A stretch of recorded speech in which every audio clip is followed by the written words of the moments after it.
The tourist capital of Australia, surfers paradise. Welcome to Chris Conroy's wonderful world of boats.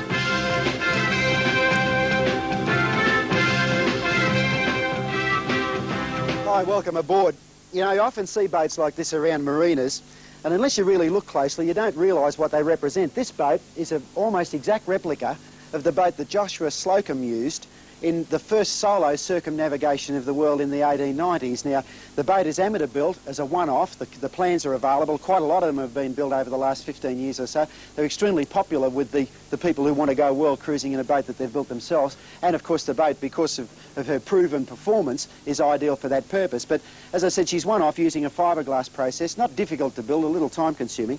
The boat we're about to look at is also a one-off, but it's not amateur built. It's built by a professional boat builder. It is a very interesting boat from lots of points of view. The Fairway 36 is a 36-foot semi-displacement cruiser, which is available very reasonably priced in kit form, and is also equally reasonably priced, fully finished off, well under $100,000. Let's have a close look at Wally Schuber's Fairway 36. The Fairway is one of 3 displacement and semi-displacement boats that we'll be looking at this week, and she's unusual in that she fills a part of the market which has never really been looked at before. She's very traditional in her styling and design, as you can see there, but she offers a degree of luxury and performance and room that's not available anywhere near the price in any other boat.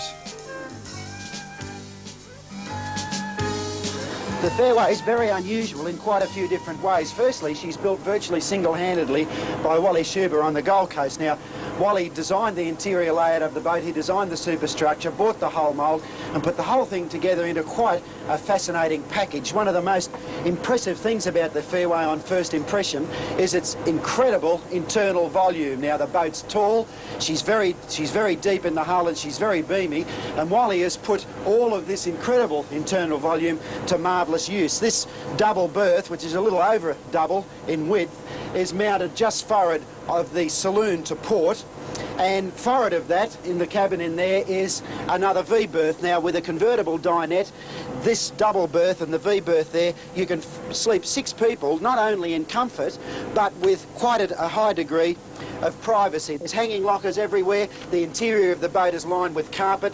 In here, there's a beautifully fitted out vanity unit with hot and cold water and a sink. Of course, there's a toilet up forward, in the forward end of the toilet shower compartment. The whole of the interior is lined with carpet and with Laminex so that it remains easy to keep clean.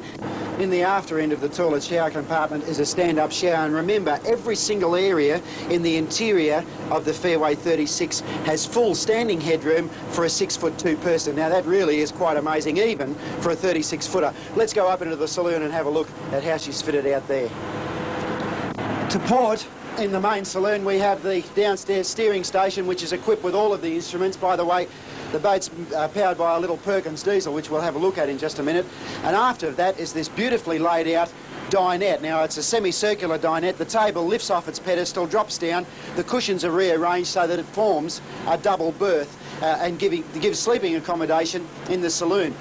Talking again of accommodation, and this boat really is a bachelor apartment on the water. It has all of the appointments that you would expect in a normal small unit. Drawers for stowage of cutlery there, a stove complete with a griller and an oven to starboard in the galley unit. After that, a worktop, a stainless steel sink with hot and cold water, tons and tons of stowage and cupboard space there, and a nicely fitted little fridge, which again has all of the appointments in it.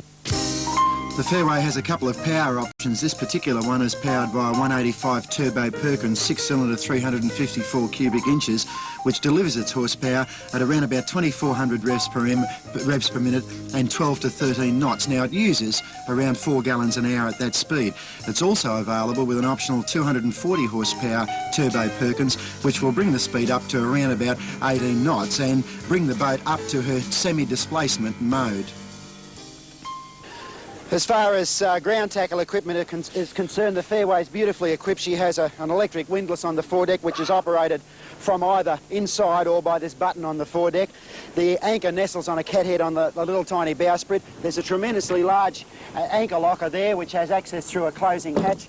And the rest of the foredeck, it really is another accommodation area. I thought I'd finish with the accommodation when we talked about the interior and the flybridge, but have a look at the incredible amount of sunbathing space that the foredeck has.